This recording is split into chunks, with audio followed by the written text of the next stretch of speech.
For that report. And indeed, World Environment Day's theme for this year is ecosystem restoration, which basically means assisting in recovery of ecosystems that have been destroyed, and as well as, making sure that those that have not been destroyed are still intact.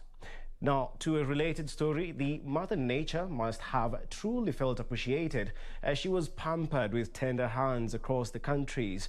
Her not always thankful beneficiaries were in the right mood Saturday as they planted trees, perhaps to bribe her for continued emission of clean and fresh air. Members of Kenya Scouts Association, for instance, literally cleaned her up in Nairobi's Kibra. All that to mark the World Environment Day. In commemorating World Environment Day, the Kenya Scouts cleaned up the surroundings of Kibra and planted trees to mark the day.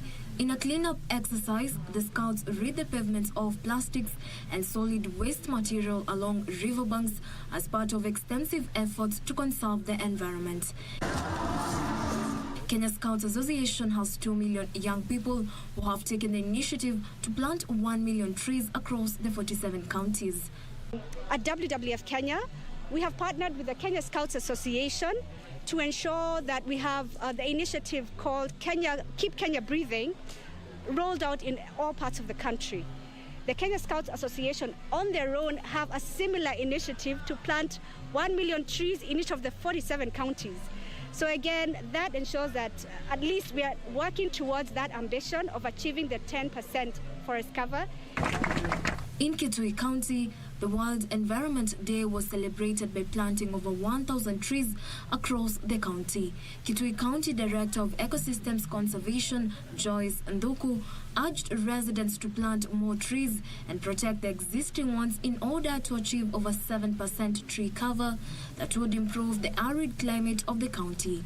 In partnership with the Trees, a community-based organization, the event saw over 500 trees planted at Kakumuti Primary School in Kitui West to mark the day. Ningewahimiza wananchi turudishe mazingira yetu kwa kutunza miti yenye iko na ile tunapanda pia tutunze. We are targeting to plant 1 million tree seedlings by 2023 to support the clarion call by His Excellency the President, and also to improve our forest cover.